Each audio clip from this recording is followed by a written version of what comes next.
Hello there guys and welcome, it is Neron here and today it is time for episode number 2 of the FIFA 16 show, and this is of course the series where I bring you weekly updates and news concerning FIFA 16, the game coming out at the end of September. I've been doing this series for the last 2 years and you guys absolutely smashed the first episode. Over 75 likes, I think, or over 70 likes, certainly, on that first episode. So if we could smash 50 likes yet again on this episode, that would be absolutely awesome. But last episode, of course, I brought you the stuff concerning women's national teams, the E3 trailer, and also rumours about backroom staff being implemented into career mode. Today, it's a bit more of a quiet week. There isn't absolutely explosive stuff like trailers, but I think there might be a few new trailers actually. If there are any, then I'll link. I'll leave a link to them in the description below. But what we're going to be talking about today are a lot of fairly small things, but they're things that may not have been posted around quite as much because they're not quite as explosively like sort of eye-opening as trailers and the such like and new features. But the first thing that we're talking about today is the FIFA 16 closed beta has been announced, and that will be starting on August the 13th.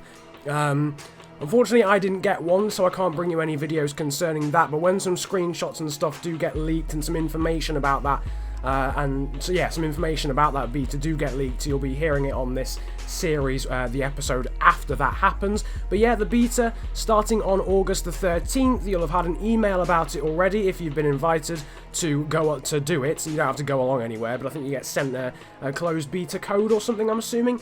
You log in, do all your shenanigans, and yeah, it's basically people who are rewarded for being active on forums, for being on Ultimate Team for a long time, playing lots of games, I think, and just flat out spending a lot of time on the game in general. But there was, of course, moving on to the next piece of news, there was a bit of a vote hosted on who should be on the cover of FIFA 16, on the UK cover of FIFA 16, along with Lionel Messi, who was the worldwide cover star. Surprise, surprise. And it was actually Jordan Henderson who won the vote. I think, was it hosted by Foothead? I can't remember. It was hosted by someone, announced on Foothead. Jordan Henderson won the vote in the end. Harry Kane was the other person who was likely to get on the front, but in the end it was Jordan Henderson who won.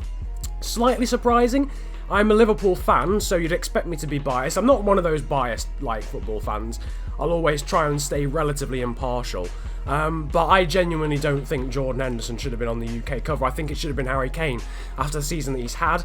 Jordan Henderson, yes, had a good season. He's now the captain of Liverpool, but Liverpool had a pretty mediocre season and he wasn't as good as he was last year. But anyway, Jordan Henderson, the main part is Jordan Henderson is on the UK cover. I think it should be Harry Kane. Who do you think it should have been on the UK cover? A lot of people saying it should have been Eden Hazard as well, even though he's not British, but of course plays for a British team. So drop that in the comment section below. Who do you think should have been on the UK cover? A few other cover stars been announced as well this week. Shinya Kagawa is going to be on the Japan cover.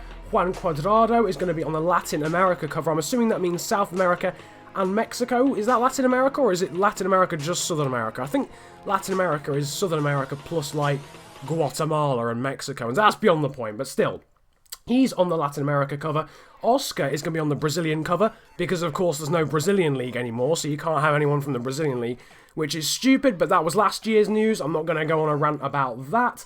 But the other main thing, obviously apart from Messi being the main cover star, as I mentioned earlier, Alex Morgan is going to be on the US cover. Now, if you don't know who she is, she's obviously a very, very famous American female footballer from the women's national teams. Now, of course, there was the whole thing with women's national teams being in the game, but Alex Morgan, I think she's the captain of the US women's national team, not entirely sure, but she is on the cover, so that's actually very, very cool. A lot of people were saying, like, putting it down and saying it should have been Clint Dempsey, but I like the change. I like the fact that they didn't feel as if they had to put Clint Dempsey on it again, and they've gone for Alex Morgan. It's nice, it's different, and it sort of goes along with the whole theme of bringing women's national teams into the game.